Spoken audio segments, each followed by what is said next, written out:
김정현 씨, 4,200만 원 갚으셔야 합니다. 67세 정연에게 걸려온 은행의 전화 한 통. 혹시 나 못 믿어?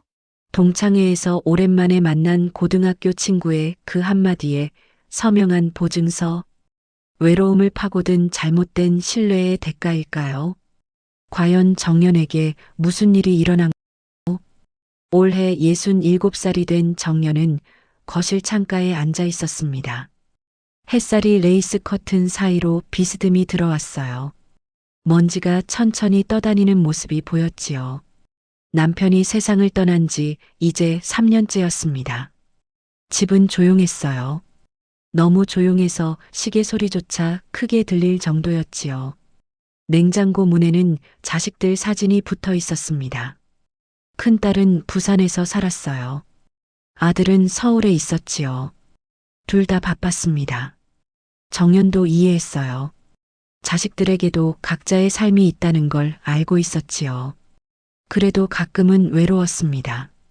창밖으로 아파트 단지가 보였어요. 오후가 되면 할머니들이 벤치에 모여 앉았지요. 웃고 떠드는 소리가 희미하게 들려왔습니다. 정연은 그 소리를 듣다가 문득 핸드폰을 집어들었어요. 카카오톡 알림이 하나 떠 있었지요. 고등학교 18회 동창회 모임 공지. 정연은 잠시 망설였습니다. 동창회에 나간 지 오래됐어요. 사실 고등학교 친구들과 연락한 적이 거의 없었지요. 졸업 후 각자 결혼하고 아이 키우고 그렇게 세월이 흘렀습니다. 서로의 삶은 점점 멀어졌어요. 그래도 한 번쯤 가볼까? 정연은 조용히 중얼거렸습니다. 외출할 일도 별로 없었어요. 집에만 있으면 생각이 많아졌지요. 남편 생각, 옛날 생각, 미래 걱정. 그런 생각들이 머릿속을 채우는 게 싫었습니다. 모임 당일 정연은 옷장 앞에서 한참을 고민했어요. 결국 베이지색 블라우스와 검은색 바지를 골랐지요.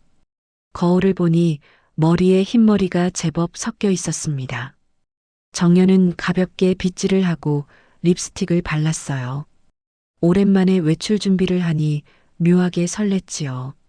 식당은 역 근처에 있었습니다. 정연이 도착했을 때 이미 몇 명이 와 있었어요. 낯익은 얼굴들이었지요. 하지만 다들 늙었습니다. 당연한 일이었어요. 모두가 예순을 훌쩍 넘긴 나이였지요. 어머, 김정현 아니야? 한 여자가 반갑게 손을 흔들었습니다. 정연은 잠시 기억을 더듬었어요. 그 얼굴, 그 목소리. 어디선가 본 듯한데 이름이 떠오르지 않았지요. 나야, 최수미. 수미였습니다. 정연은 그제야 기억이 났어요. 고등학교 때 같은 반이었지요. 키가 작고 목소리가 큰 아이였습니다. 늘 밝게 웃었어요. 하지만 졸업 후 한 번도 만난 적이 없었지요. 어머, 수미야. 정말 오랜만이다. 두 사람은 서로를 바라봤습니다. 수미는 얼굴에 주름이 깊게 패여 있었어요. 손등에는 나이 반점이 보였지요. 하지만 웃는 모습은 여전했습니다. 얼른 옆에 앉아. 수미가 자리를 권했어요. 정연은 수미 옆에 앉았지요. 다른 동창들도 하나둘 모여들었습니다. 식사가 시작됐어요. 사람들은 옛날 이야기를 꺼냈지요. 누가 어디서 뭐라고 사는지, 자식들은 어떻게 됐는지, 그런 이야기들이 오갔습니다. 정연은 조용히 듣고만 있었어요. 말을 많이 하는 성격이 아니었지요. 수미가 정연의 팔을 살짝 건드렸습니다. 너는 요즘 어떻게 지내? 그냥 조용히 살아. 정연은 짧게 대답했어요. 남편 이야기는 하고 싶지 않았지요. 수미는 고개를 끄덕였습니다. 나도 비슷해. 혼자 사니까 조용하긴 한데 가끔 너무 조용해서 무섭더라.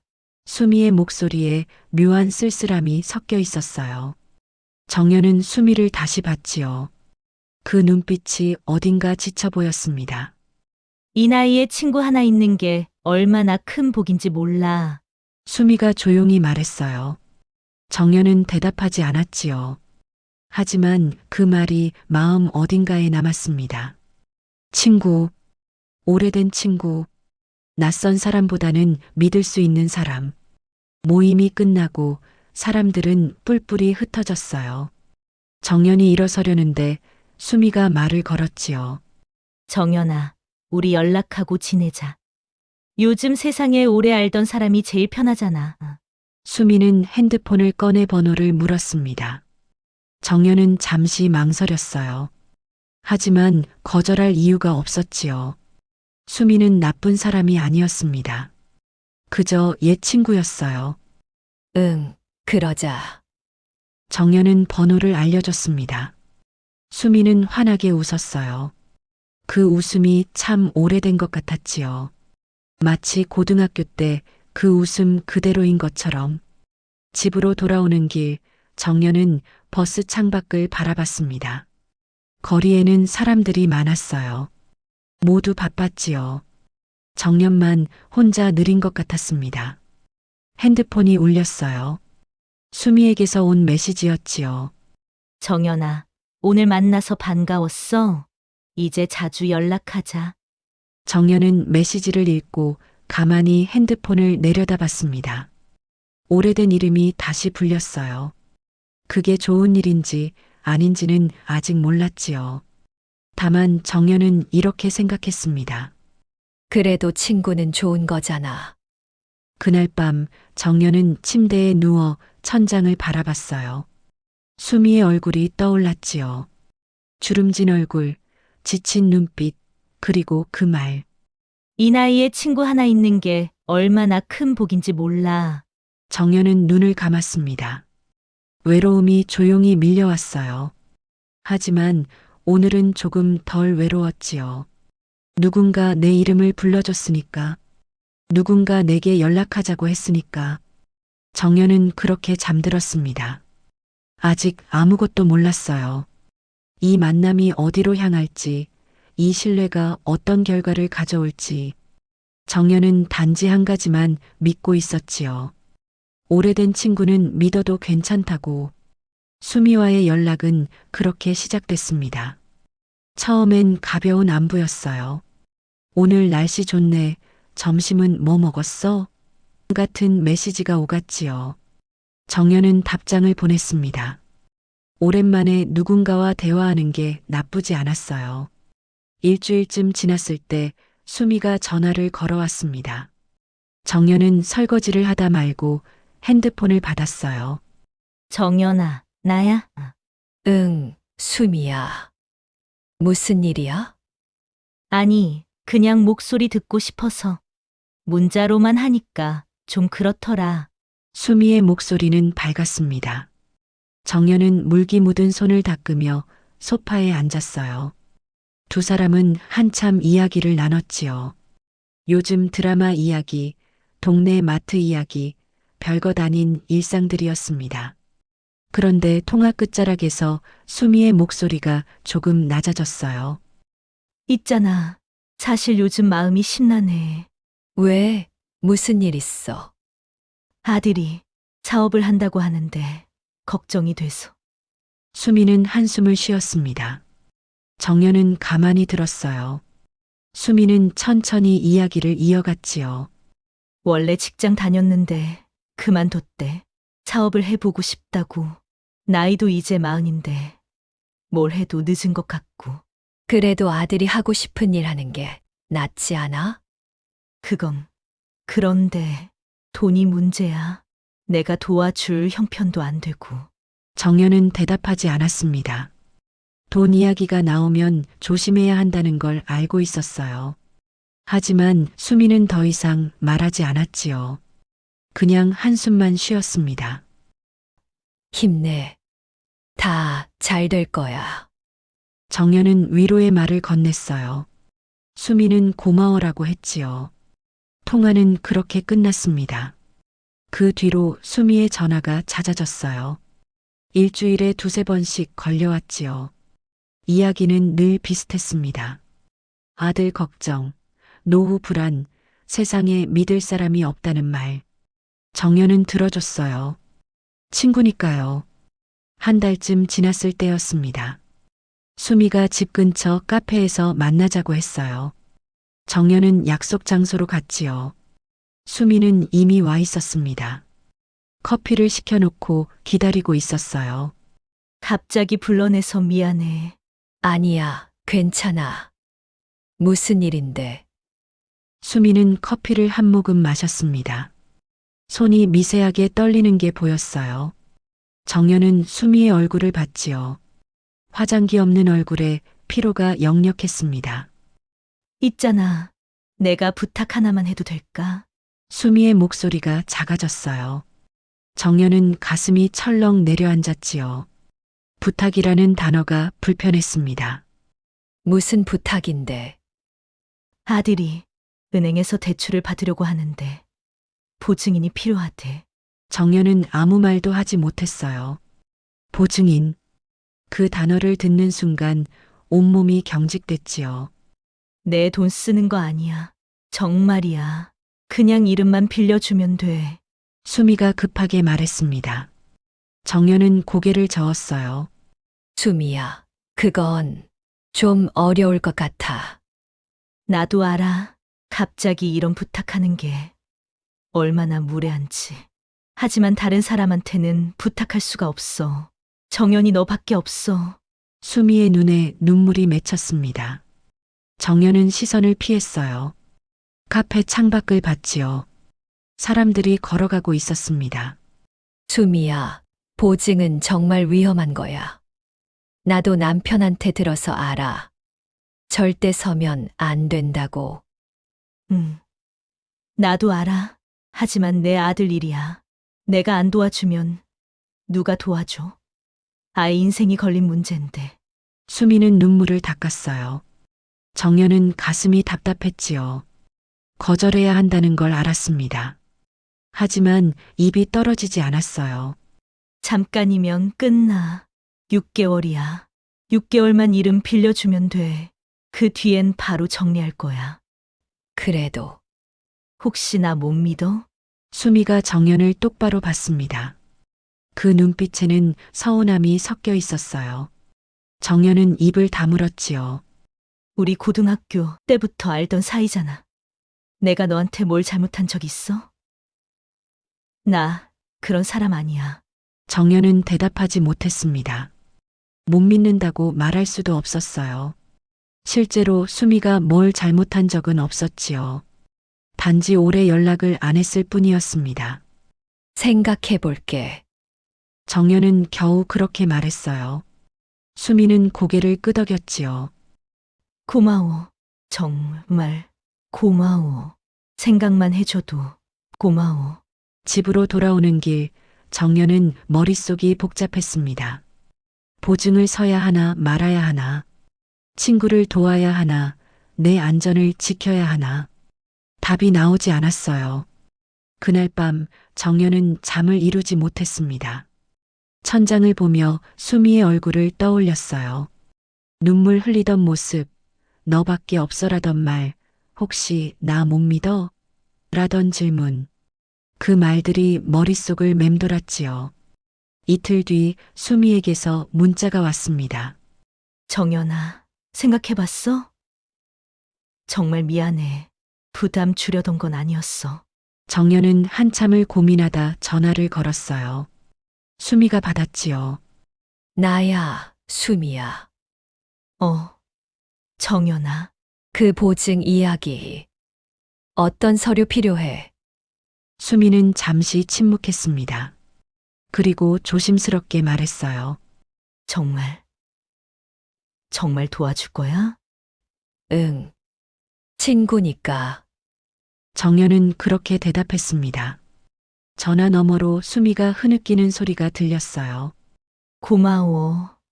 정연아. 정말 고마워. 평생 잊지 않을게. 통화를 끊고 정연은 핸드폰을 내려다봤습니다. 가슴 한쪽이 무거웠어요. 이게 맞는 선택인지 확신할 수 없었지요. 하지만 이미 약속을 했습니다. 며칠 뒤 수미와 함께 은행에 갔어요. 은행 직원은 서류를 설명했지요. 정연은 잘 이해하지 못했습니다. 전문 용어가 많았어요. 수미가 옆에서 말했지요. 괜찮아. 형식적인 거야. 걱정 마. 정연은 고개를 끄덕였습니다. 은행 직원이 서류를 내밀었어요. 정연은 펜을 집어들었지요. 손이 떨렸습니다. 여기 서명하시면 됩니다. 정연은 숨을 들이쉬고 이름을 썼어요. 김정연. 세 글자를 쓰는 동안 온몸이 긴장됐지요. 서명을 마치자 은행 직원이 서류를 가져갔습니다. 처리 완료됐습니다. 그 말과 함께 모든 게 끝났어요. 정연은 멍하니 앉아 있었지요. 수미가 정연의 손을 잡았습니다. 정말 고마워. 진심이야. 정연은 고개를 끄덕였습니다. 하지만 마음 한구석이 불편했어요. 뭔가 돌이킬 수 없는 일을 한 것 같았지요. 은행을 나와 헤어질 때 수미가 말했습니다. 6개월이야. 6개월만 기다려줘. 금방 끝날 거야. 정연은 알겠다고 대답했어요. 집으로 돌아오는 버스 안에서 정연은 창밖을 봤지요. 거리는 평온했습니다. 하지만 정연의 마음은 평온하지 않았어요. 그날 밤 정연은 또 잠을 이루지 못했습니다. 보증을 섰다는 사실이 계속 떠올랐어요. 친구를 도운 건가 아니면 실수를 한 건가. 답을 알 수 없었지요. 창밖으로 달빛이 들어왔습니다. 정연은 달을 보며 생각했어요. 괜찮을 거야. 수미는 나쁜 사람이 아니야. 친구잖아. 정연은 스스로를 위로했습니다. 하지만 그 위로가 얼마나 오래 갈지는 아직 몰랐어요. 정연은 눈을 감았지요. 불안이 조용히 가슴속에 자리 잡았습니다. 보증을 선 뒤 2달은 조용히 지나갔습니다. 수미에게서 가끔 연락이 왔어요. 잘 지내지? 고마워. 정연아 같은 짧은 메시지였지요. 정연은 답장을 보냈습니다. 별일 없는 것 같았어요. 하지만 석 달째 접어들었을 때 수미의 연락이 뜸해졌습니다. 정연이 먼저 문자를 보내도 답이 늦었어요. 바빠서 미안, 나중에 전화할게 같은 대답뿐이었지요. 정연은 이상하다고 느꼈습니다. 하지만 괜히 집착하는 것 같아 더 묻지 않았어요. 어느 오후였습니다. 정연은 장을 보고 돌아와 짐을 정리하고 있었어요. 핸드폰이 울렸지요. 모르는 번호였습니다. 정연은 전화를 받았습니다. 여보세요? 김정연 씨 맞으십니까? 낯선 남자 목소리였습니다. 차분하고 사무적인 톤이었어요. 네, 맞는데요. 누구세요? 대한은행 여신관리팀입니다. 이인호 씨 보증건으로 연락드렸습니다. 정연의 손이 멈췄어요. 가슴이 철렁 내려앉았지요. 이인호라면 수미의 아들이었습니다. 보증이요? 무슨? 대출금 상환이 3개월째 연체 중입니다.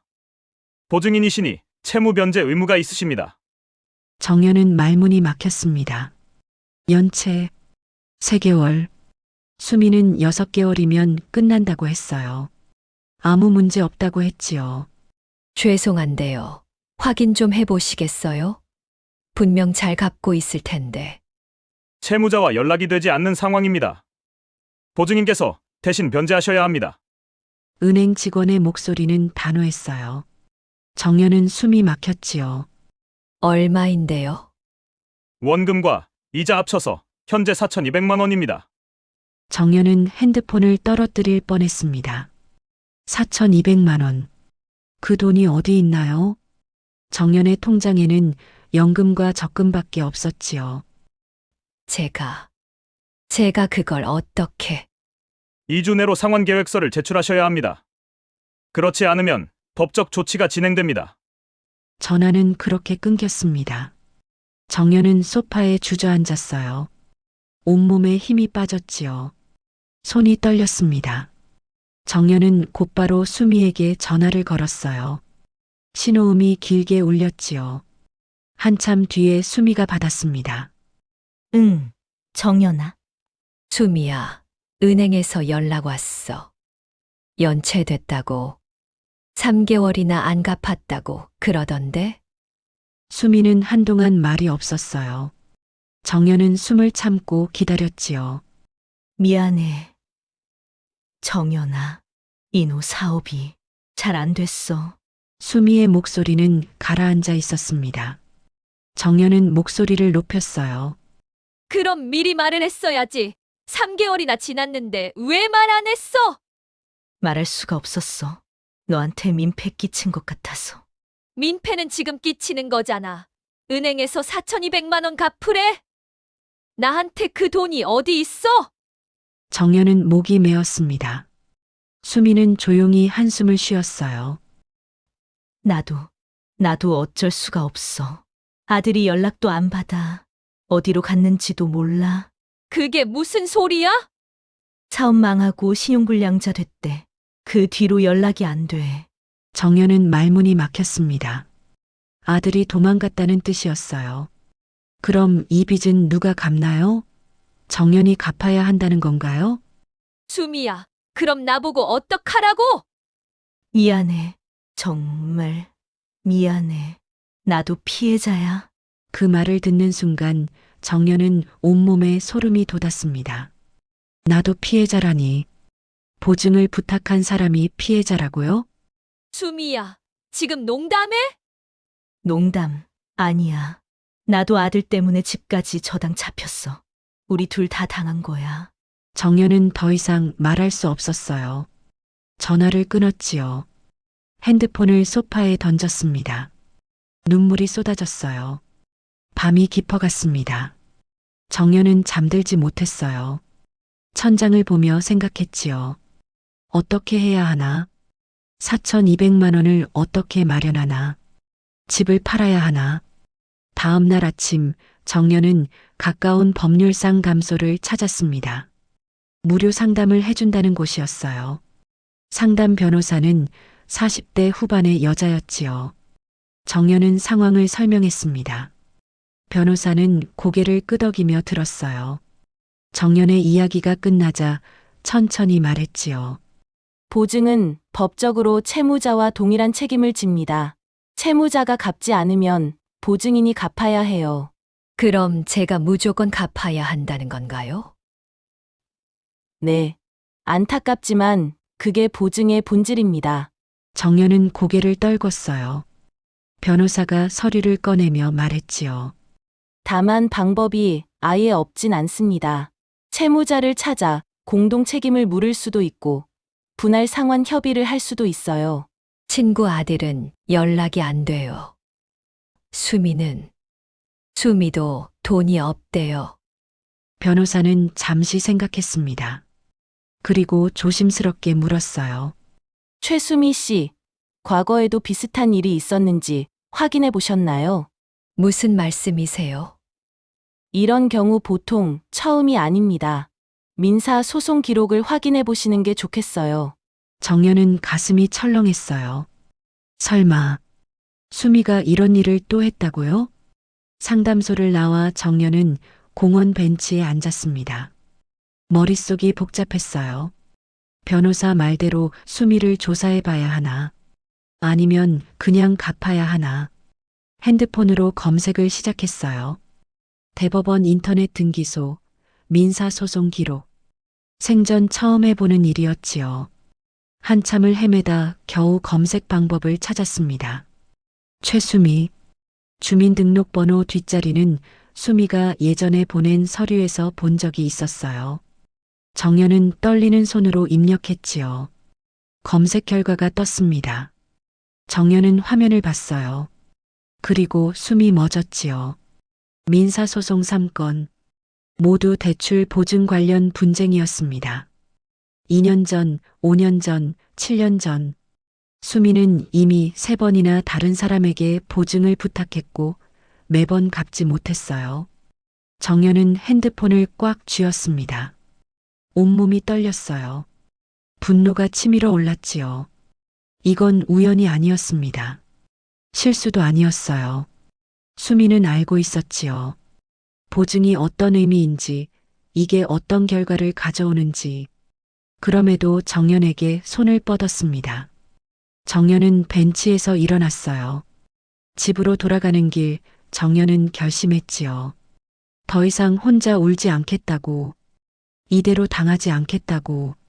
수미는 친구가 아니었습니다. 정연이 믿었던 그 사람은 처음부터 존재하지 않았어요. 집에 도착해 정연은 노트를 꺼냈습니다. 펜을 들었어요. 그리고 적기 시작했지요. 해야 할 일, 찾아야 할 사람, 모아야 할 증거. 정연의 손은 더 이상 떨리지 않았습니다. 정연은 다음 날 아침 일찍 일어났습니다. 잠을 설쳤지만 피곤하지 않았어요. 오히려 머리가 맑았지요. 해야 할 일이 분명했습니다. 첫 번째로 한 일은 동창의 명단을 확인하는 것이었어요. 정연은 핸드폰을 켜고 동창의 단톡방을 열었지요. 참여자가 47명이었습니다. 수미도 그 안에 있었어요. 정연은 명단을 하나씩 살펴봤습니다. 누가 수미와 가까운지 생각해 봤어요. 누구에게 먼저 연락해야 할지 고민했지요. 그때 한 사람이 떠올랐습니다. 박영희. 고등학교 때 반장이었던 친구였어요. 졸업 후에도 가끔 동창회를 주최했지요. 정연은 영희에게 개인 메시지를 보냈습니다. 영희야, 나 정연이야. 혹시 잠깐 통화 가능해? 답장은 금방 왔어요. 정연아. 물론이지. 지금 전화할게. 몇 분 뒤 영희에게서 전화가 왔습니다. 정연은 심호흡을 하고 받았어요. 여보세요, 영희야. 정연아? 무슨 일이야? 갑자기 연락하니까 반갑기도 하고 궁금하기도 하고. 정연은 잠시 망설였습니다. 하지만 이야기하기로 결심했어요. 영희야, 최수미. 너 최수미 기억하지? 응. 기억하지. 그런데 왜? 혹시 수미한테 돈 빌려달라는 얘기 들은 적 있어? 아니면 보증 같은 거? 영희는 한동안 말이 없었어요. 정연은 가슴이 두근거렸지요. 있어. 영희의 대답은 짧았습니다. 정연은 숨을 멈췄어요. 2년 전쯤이었나? 아들 사업 때문에 급하다고 했어. 나는 안 해줬어. 미안하지만 그런 건 못 도와준다고 했지. 그랬구나. 너 혹시 도와줬어? 정연은 대답하지 못했습니다. 침묵이 흘렀어요. 영희가 한숨을 쉬었지요. 정연아, 보증서 준 거야? 응, 얼마나? 4천만 원 넘어. 영희는 욕을 했습니다. 정연은 처음 듣는 영희의 거친 말투였어요. 미친! 정연아, 수미 그거 습관이야. 나만 거절한 게 아니야. 다른 애들한테도 다 물어봤어. 정연은 눈을 감았습니다. 영희의 말이 계속 이어졌어요. 작년에 김미선한테도 그랬대. 미선이는 처음엔 도와줬다가 나중에 고소까지 했어. 돈 한 푼도 못 받았대. 그런 일이. 정연아, 너 혼자 당한 거 아니야? 우리 동창들 중에 몇 명 더 있을 거야. 정연은 가슴이 답답했습니다. 자기만 당한 게 아니라는 게 위로가 될까요? 아니었어요. 오히려 더 화가 났지요. 영희야, 도와줄 수 있어. 뭘 어떻게? 다른 피해자들 찾고 싶어. 같이 대응하면 방법이 있을 것 같아. 영희는 잠시 생각했습니다. 그리고 단호하게 말했어요. 알았어. 내가 알아볼게. 미선이랑도 연락해볼게. 고마워. 고맙긴. 당연히 도와야지. 가만히 있으면 계속 당하는 거야. 전화를 끊고 정연은 창밖을 봤습니다. 하늘이 맑았어요. 조금 숨통이 트이는 것 같았지요. 사흘 뒤 영희가 약속을 잡았습니다. 카페에서 만나자고 했어요. 정연이 도착했을 때 영희와 다른 여자 2명이 앉아 있었지요. 정연아, 이쪽은 김미선, 이쪽은 오연주야. 둘 다 최수미한테 당했어. 정연은 인사를 했습니다. 미선과 현주는 정연과 비슷한 또래였지요. 네 사람은 자리에 앉았습니다. 미선이 먼저 입을 열었어요. 나는 500만 원 빌려줬다가 못 받았어. 소송했는데 집행할 재산이 없대. 결국 포기했지. 현주도 고개를 끄덕였습니다. 나는 보증은 안 섰는데 급하다고 해서 200만 원 빌려줬어. 역시 안 갚더라고. 전화도 안 받고. 정연은 자신의 상황을 이야기했어요. 4,200만 원, 은행 연락, 아들 실종, 모든 걸 말했지요. 미선이 혀를 찼습니다. 이번엔 큰 걸 건졌네. 정연 씨, 집 있으시죠? 네. 아파트 한 채 있어요. 조심하세요. 은행이 압류할 수도 있어요. 정연은 가슴이 철렁했어요. 영희가 정연의 손을 잡았지요. 그래서 우리가 모인 거잖아. 방법을 찾자고. 현주가 가방에서 서류를 꺼냈습니다. 변호사 친구한테 물어봤어요. 집단으로 민사 소송 걸 수 있대요. 최수미 재산 추적하고 아들도 찾아서 같이 책임 물을 수 있대요. 정말요? 네. 그리고 사기 혐의로 형사 고발도 가능하대요. 반복적으로 사람들 속인 거니까. 정연은 처음으로 희망이 보였어요. 혼자가 아니었지요. 같이 싸울 사람들이 있었습니다. 우리 동창회에 알려야 하지 않을까요? 미선이 조심스럽게 말했어요. 영희가 고개를 끄덕였지요. 나도 그 생각했어. 단톡방에 올릴까? 정연은 잠시 고민했습니다. 수미도 그 방에 있었어요. 수미가 보면 어떻게 반응할까요? 올려요. 더 이상 숨길 이유 없어요. 그날 밤 영희가 동창회 단톡방에 글을 올렸습니다. 여러분, 조심하셔야 할 일이 있어서 알려드려요.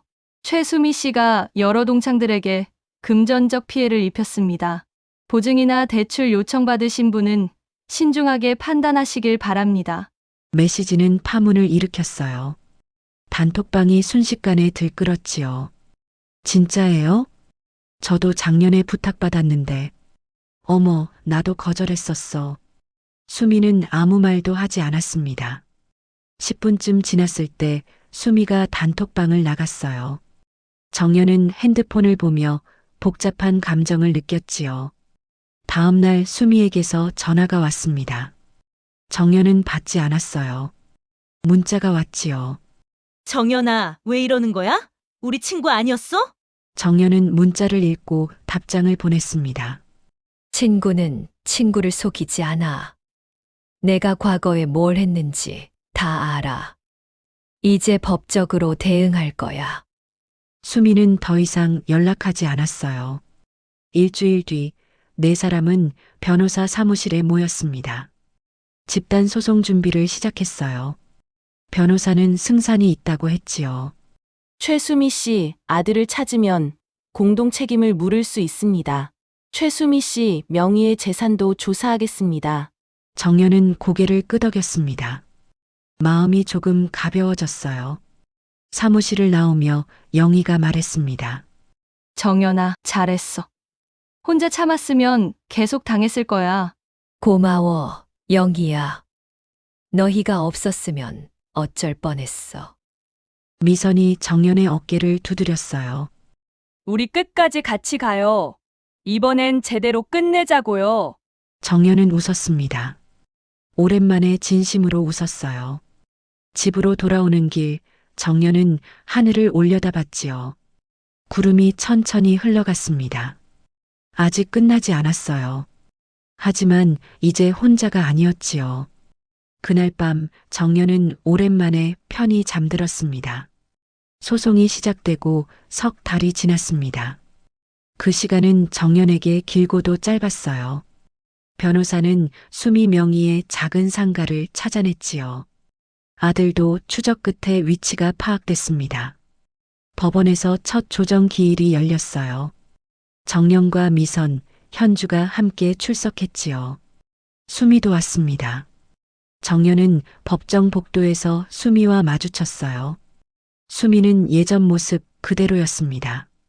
단정한 옷차림에 화장도 했어요. 오히려 당당해 보였지요. 수미가 먼저 말을 걸었습니다. 정연아, 정연은 대답하지 않았어요. 수미가 한 발짝 다가왔지요.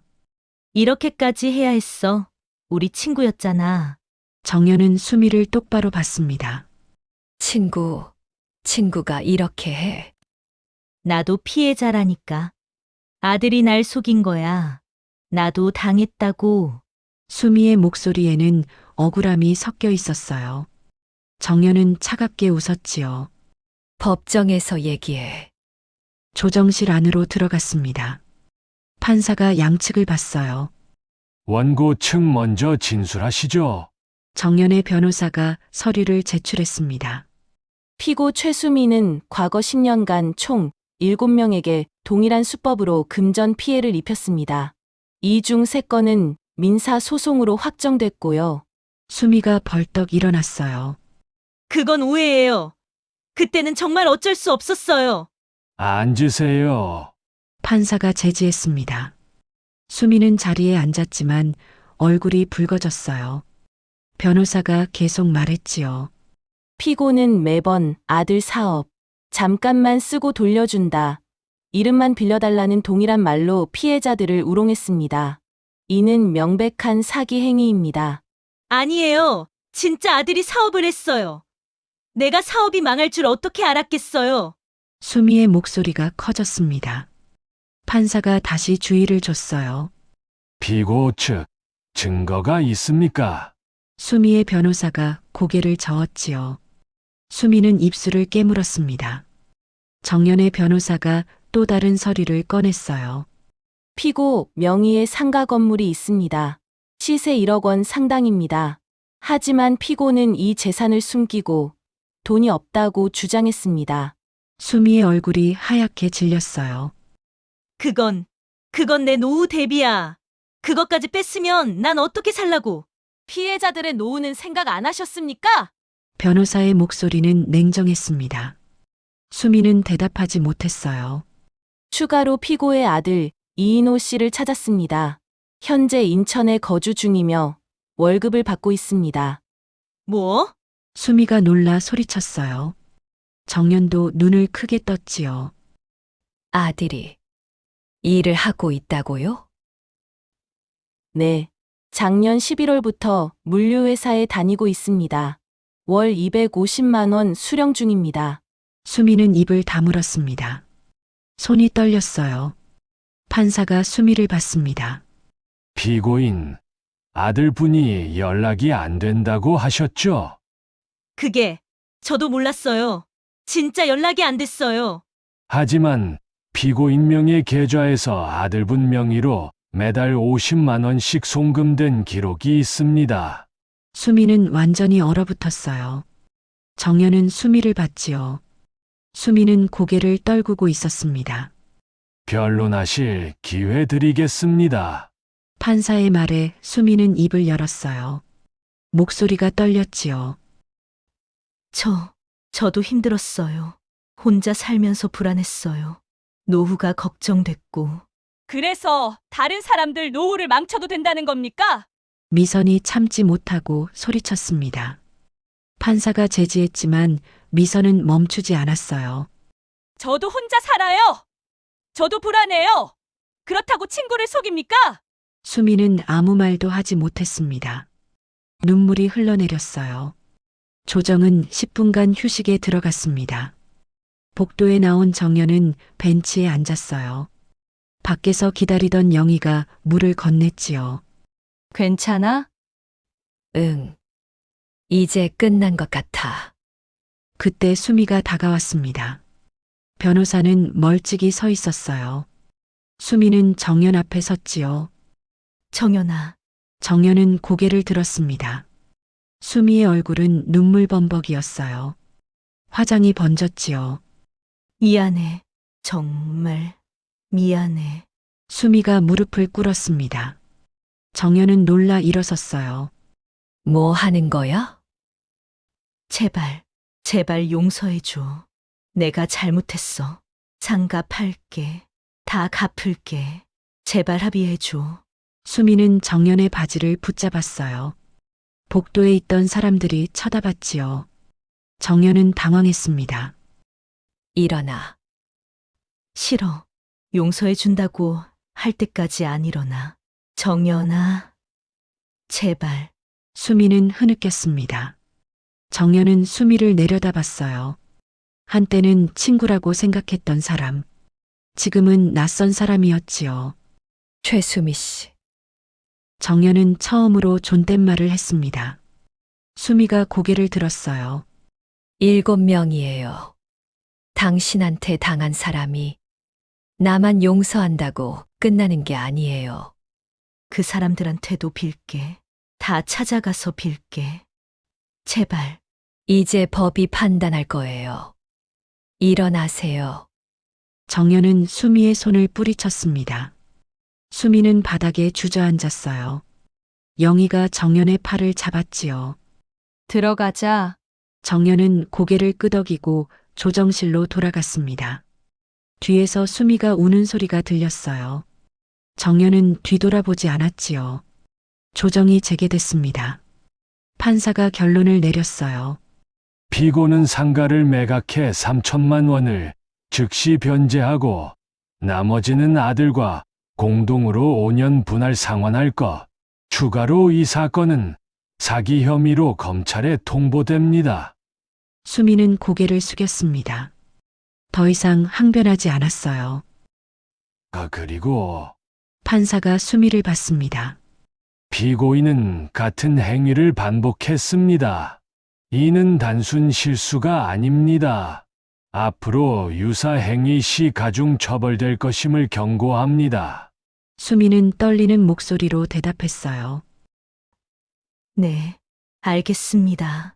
조정이 끝났습니다. 정연 일행이 법원을 나올 때 수미는 구석에 앉아 있었어요. 고개를 푹 숙인 채였지요. 정연은 잠시 멈춰 섰습니다. 수미를 봤어요. 수미도 정연을 봤지요. 두 사람의 시선이 마주쳤습니다. 수미의 눈에는 후회가, 정연의 눈에는 담담함이 있었어요. 정연은 먼저 고개를 돌렸습니다. 그리고 걸어 나갔지요. 법원 계단을 내려오며 미선이 말했어요. 속이 다 시원하네요. 저런 사람은 벌 받아야죠. 현주도 고개를 끄덕였습니다. 이제 다른 사람들은 안 당하겠죠. 정연은 아무 말도 하지 않았어요. 복잡한 감정이 밀려왔지요. 시원하면서도 씁쓸했습니다. 집으로 돌아오는 버스 안에서 정연은 창밖을 봤어요. 거리는 평범했지요. 사람들은 웃고 걷고 살아갔습니다. 그날 밤 큰딸에게서 전화가 왔습니다. 엄마, 저 은정이에요. 응, 은정아. 엄마, 요즘 괜찮으세요? 목소리가 좀 피곤하신 것 같아서. 정연은 잠시 망설였어요. 딸에게 이 일을 말해야 할까요? 걱정 끼치기 싫었지요. 괜찮아. 엄마 건강해. 정말요? 무슨 일 있으시면 말씀하세요. 엄마, 혼자 끙끙 앓으시는 거 알아요. 정연은 웃음이 나왔습니다. 딸이 컸구나. 이제 엄마 마음도 읽는구나. 은정아, 엄마가 좀 힘든 일이 있었어. 하지만 다 해결했어. 걱정 마. 무슨 일이었는데요? 정연은 천천히 이야기했어요. 보증 이야기, 소송 이야기. 다 말했지요. 은정은 한동안 말이 없었습니다. 그리고 조용히 말했어요. 엄마, 왜 진작 말씀 안 하셨어요? 걱정 끼치기 싫어서. 엄마, 전 엄마 딸이에요. 걱정하는 게 당연하잖아요. 정연은 눈물이 났습니다. 참았지만 목소리가 떨렸어요. 미안해, 은정아. 아니에요. 엄마가 미안할 일 없어요. 잘 해결하셨잖아요. 대단하세요. 대단하긴. 진짜 대단하세요. 혼자 참지 않고 싸우셨잖아요. 엄마, 자랑스러워요. 정연은 울었습니다. 오랜만에 마음 놓고 울었어요. 딸의 목소리가 들렸지요. 엄마, 이번 주말에 갈게요. 아빠 산소에도 같이 가요. 그래, 그러자. 전화를 끊고 정연은 한참을 앉아 있었습니다. 가슴이 따뜻했어요. 한 달 뒤 동창회가 다시 열렸습니다. 정연은 망설이다 갔어요. 영희가 먼저 손을 흔들었지요. 정연아, 이리 와. 자리에 앉으니 여러 얼굴이 보였습니다. 다들 반갑게 인사했어요. 수미는 보이지 않았지요. 식사를 하며 한 동창이 물었습니다. 정연아, 그 일 잘 해결됐어? 응. 다 정리됐어. 잘 됐다. 우리도 조심해야겠더라. 노후에 제일 무서운 게 그런 거래. 영희가 고개를 끄덕였어요. 맞아. 외롭다고 아무나 믿으면 안 돼. 정연이가 용기 내서 말해줘서 우리도 배웠어. 정연은 웃었습니다. 창피한 일이라고 생각했어요. 하지만 이제는 아니었지요. 오히려 말해서 다행이었습니다. 모임이 끝나고 집으로 가는 길이었어요. 공원을 지나는데 벤치에 할머니들이 앉아 있었지요. 웃고 떠드는 소리가 들렸습니다. 정연은 잠시 멈춰 섰어요. 그들을 바라봤지요. 저들도 다 각자의 삶이 있겠구나. 외로움도 걱정도 기쁨도. 정연은 다시 걷기 시작했습니다. 발걸음이 가벼웠어요. 집에 도착해 거실에 앉았지요. 창가로 햇살이 들어왔습니다. 먼지가 천천히 떠다녔어요. 조용했지요. 하지만 이제 그 조용함이 외롭지 않았습니다. 정연은 핸드폰을 들었어요. 은정이에게 문자를 보냈지요. 은정아, 엄마야. 저녁 뭐 먹었어? 답장이 금방 왔습니다. 김치찌개 먹었어요. 엄마는요? 정연은 미소 지었어요. 답장을 보냈지요. 엄마는 라면 끓여 먹을까 봐. 내일 통화하자. 핸드폰을 내려놓고 정연은 창밖을 봤습니다. 해가 지고 있었어요. 노을이 아름다웠지요. 정연은 깨달았습니다. 노후에 가장 무서운 건 가난이 아니었어요. 외로움도 아니었지요. 진짜 무서운 건 외로움을 이용당하는 것, 그리고 그걸 혼자 감당하는 것이었습니다. 정연은 더 이상 혼자가 아니었어요. 딸이 있었지요. 영희가 있었고 미선과 현주가 있었습니다. 그리고 무엇보다 이제 정연 자신이 있었어요. 침묵하지 않는 정연. 당하고만 있지 않는 정연. 스스로를 지킬 줄 아는 정연. 정연은 일어나 부엌으로 갔습니다. 라면을 끓였어요. 계란도 하나 넣었지요. 파를 썰어 올렸습니다. 혼자 먹는 저녁이었어요. 하지만 쓸쓸하지 않았지요. 정연은 천천히 라면을 먹었습니다. 창밖으로 밤이 깊어갔어요. 아파트 단지에 불이 하나둘 켜졌지요. 저마다의 삶이 그 안에 있었습니다. 정연도 그 중 하나였어요. 넘어졌다가 일어선 사람, 속았다가 깨어난 사람, 외로웠지만 이제 혼자가 아닌 사람. 그날 밤 정연은 일기를 썼습니다. 오랜만이었어요. 오늘 동창회에 다녀왔다. 사람들이 반갑게 맞아줬다. 수미는 오지 않았다. 이제 괜찮다. 나는 내 삶을 지켰다. 마지막 문장을 쓰고 정연은 펜을 놓았어요. 노트를 덮었지요. 침대에 누워 눈을 감았습니다. 어둠 속에서 정연은 생각했어요. 내일은 또 어떤 하루가 올까? 어떤 일이 생길까? 두렵지 않았습니다. 이제 정연은 알았어요. 어떤 일이 생기든 정연은 침묵하지 않을 것입니다. 혼자 감당하지 않을 것이고요. 그리고 무엇보다 다시 일어설 것입니다. 정연은 잠들었어요. 고요하고 평온한 잠이었지요. 창밖으로 별이 빛났습니다. 작고 희미했지만 분명히 빛나고 있었어요. 정연의 삶처럼